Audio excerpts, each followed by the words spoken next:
What's up, guys? It's question 224 here. Today I will be reading a book called Harry Potter, Order of the Phoenix.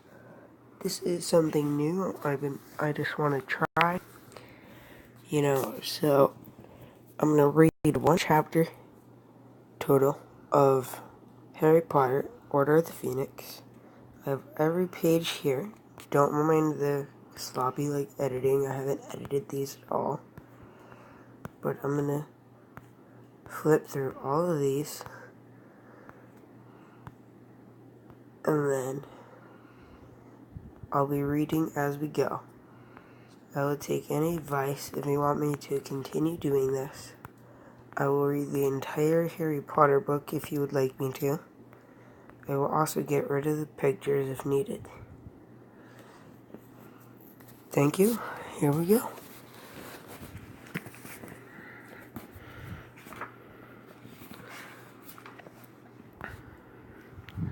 We are going to be reading chapter 1 today, which is Dudley's Demented.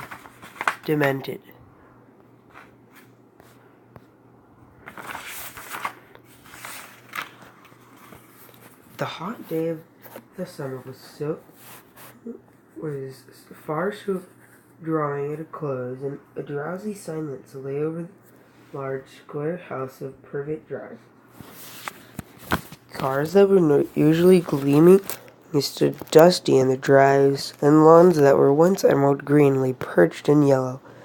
The use of hose pipes had been banned due to the drought. By hose pipes, I'm pretty sure it means hoses. Deprived of their usual car washing and lawn mowing pursuits, the inhabitants of Privet Drive had retreated into the shade of the cool houses. The windows thrown wide in the hopes of tempting a non-existent breeze. The only person who left outdoors was a teenage boy who was laying flat on his black back in a flower bed outside number 4. He was a skinny, black-haired, bespectacled boy who had the pinched, slightly unhealthy look of someone who had grown a lot in a short space of time. His jeans were torn and dusty, and his t-shirt baggy and faded, and the soles of his trainers were peeled away from the uppers. Harry Potter's appearance did not endear him to the neighbors, who were sort of people who thought scruffiness ought to be punishable by law. But as he had hidden himself behind a large hydrangea bush, or hydrangea, however you pronounce it, this evening he was quiet, invisible to a passerby. In fact, the only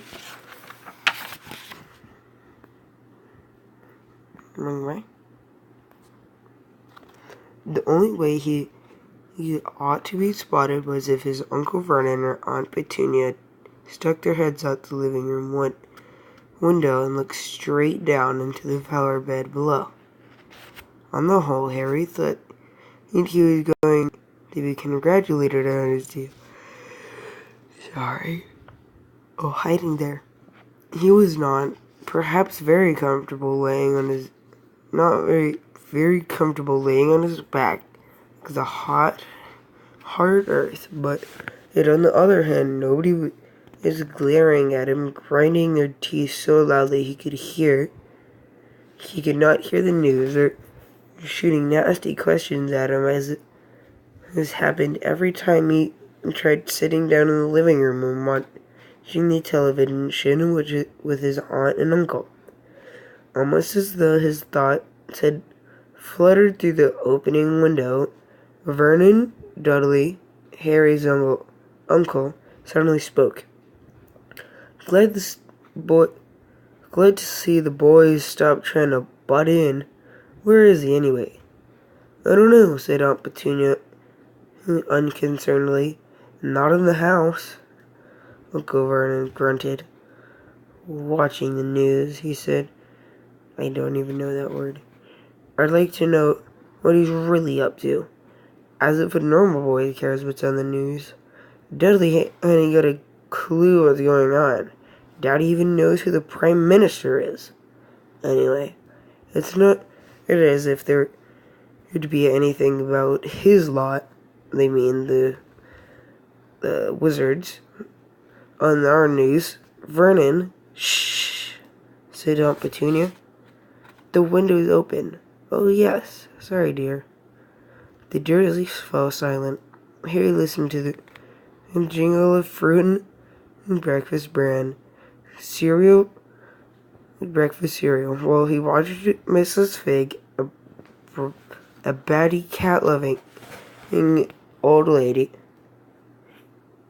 from nearby Wisteria Walk, amble slowly past. She was frowning and muttering to herself.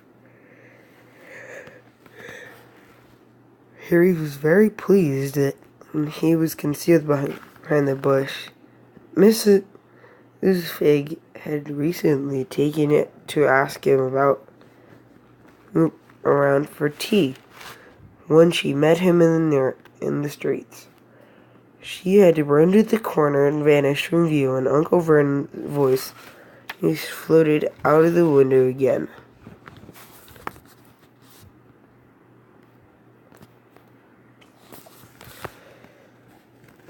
Daughter's out for tea at the old Polsky's, said Aunt Petunia fondly. He's got so many little friends. He's so popular. Harry repressed his snort with difficulty. The Dursleys really were astonishingly stupid about their son.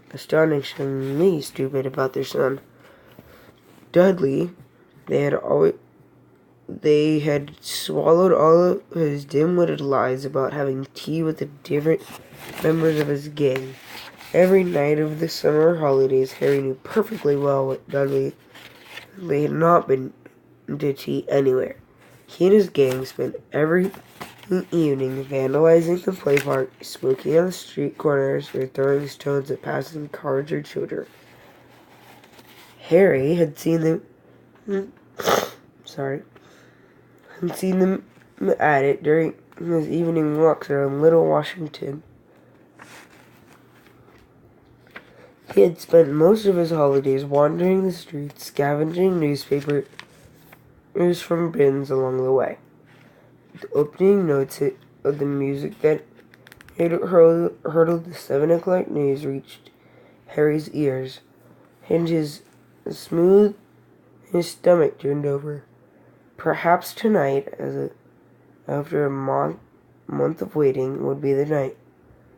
Record numbers for his stranded holidaymakers fill airports as Spanish baggy handlers strike reaches its second week. Give him a lifelong ceasefire. Wait, snarled Uncle Vernon over the end of the news reader's sentence.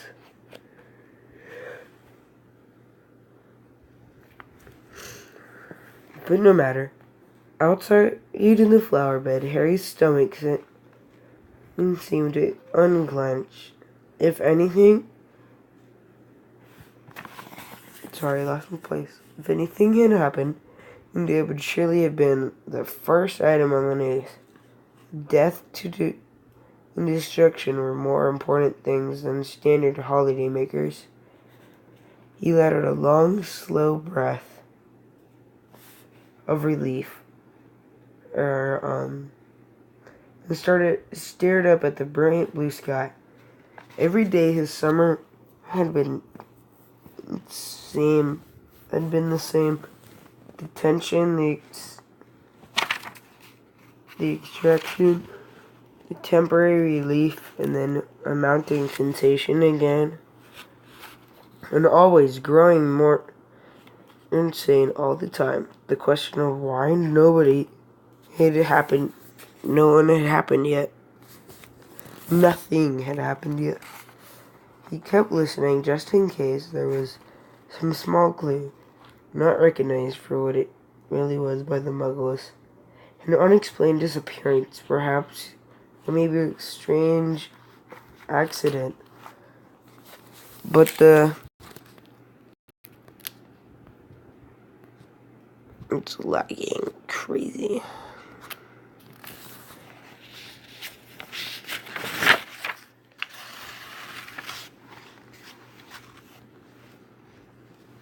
But the baggy handler strike was followed by the news and then drought. Food in the southeast. I hope he's listening next door, bellowed Uncle Vernon, with the sprinkles on at the 3 in the morning. And then a helicopter that had almost crashed into the field in Surrey. When the famous actress died, he did from her famous husband, as if we were interested that their sordid affairs, sniffled Aunt Petunia, who had followed the case obsessively in every magazine they could and lay her bony hands on. I'm gonna go ahead and pause it there. It's really late. I can't keep on reading, and I haven't done this to my voice in a while. So, thank you guys for liking and subscribing. And I will pick up the book tomorrow.